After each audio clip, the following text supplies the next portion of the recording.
Priscilla kembali lagi di bulan Maret untuk kita semua. Kekasih-kekasih Tuhan, hari ini kita akan merenungkan firman Tuhan dengan tema sukacita.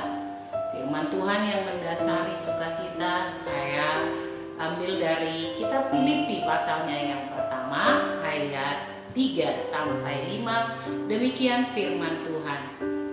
Aku mengucap syukur kepada Allahku setiap kali aku mengingat kamu, dan setiap kali aku berdoa untuk kamu semua. Aku selalu berdoa dengan sukacita. Aku mengucap syukur kepada Allahku karena persekutuanmu dalam berita Injil, mulai dari hari pertama sampai sekarang ini. Kekasih-kekasih Tuhan, Alkitab lebih banyak membicarakan tentang sukacita daripada kebahagiaan. Kata sukacita dalam Alkitab ditemukan sebanyak 225 kali, sedangkan kata bahagia 43 kali. Nah, di sini artinya sukacita itu mencakup bahagia, tetapi tidak untuk sebaliknya. Sukacita adalah sebuah perasaan kesenangan dan kebahagiaan yang besar.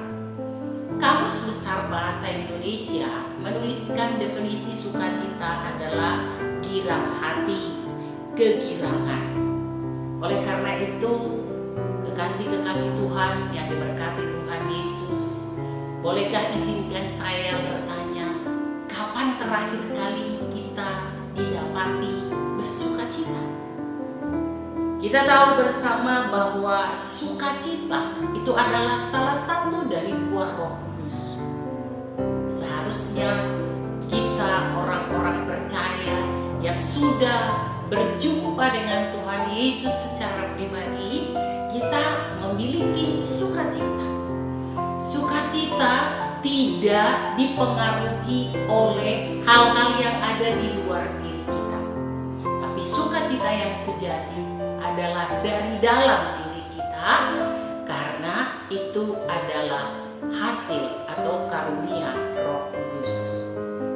Kita sebagai orang percaya, kekasih-kekasih Tuhan, sukacita seharusnya sudah menjadi karakter kita yang kita miliki. Tetapi realitas yang kita hadapi adalah ketika kita ada di dalam tekanan, di dalam tantangan, di dalam beban yang berat, bahkan masalah yang bertubi-tubi yang kita hadapi, masih adakah sukacita itu? Di manakah sukacita itu kita temukan? Semua itu akan terasa berat apabila manusia rohani di dalam kita lemah dan tidak punya kekuatan. Sukacita yang sejati dari Tuhan itu adalah kekuatan yang membuat kita mengalami kemenangan demi kemenangan bersama dengan Tuhan. Faktor luar itu hanya bisa menghasilkan kebahagiaan, kekayaan, kehormatan, kesuksesan. Itu hanya bisa kita rasakan sementara dan ada batasnya. Tapi sukacita yang dari Tuhan itu tidak ada batasnya. Dalam pembacaan kita hari ini, mari kita akan sama-sama belajar dari Paulus. Bagaimana Paulus boleh memproklamirkan bahkan mempertontonkan sukacita yang dia miliki. Padahal kita tahu bersama dalam konteks Filipi, Paulus sendiri bukan dalam hal baik-baik saja ketika menyampaikan surat ini. Keadaan Paulus kita tahu bersama, dia sedang ada di dalam penjara. Tetapi dia mengajarkan kepada kita untuk tetap memiliki sukacita. Bagaimana caranya supaya kita tetap memiliki sukacita yang dari Tuhan? Mari kita lihat pertama. Saya beri poin yang pertama, yaitu jangan jauh dari sumbernya, atau hidup berfokus pada Allah. Ayat 3a dan ayat 5a menyatakan demikian. Aku mengucap syukur kepada Allahku setiap kali aku mengingat kamu. Ayat 5. Aku mengucap syukur kepada Allahku karena persekutuanmu dalam berita Injil. 2 kali kata dikatakan Allahku.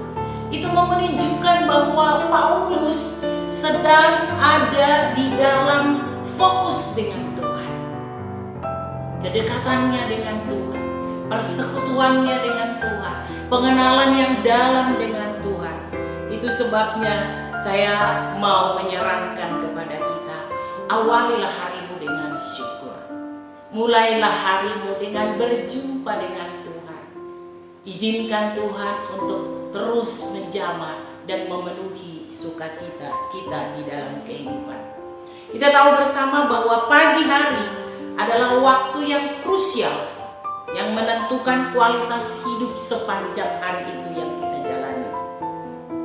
Pagi hari itu menentukan di mana kualitas kita sepanjang hari itu.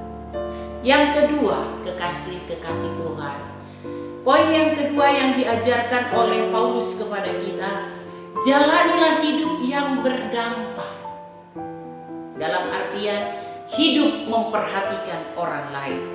Saya baca ulang kepada kita ayat 3 dan 4 dari pembacaan kita.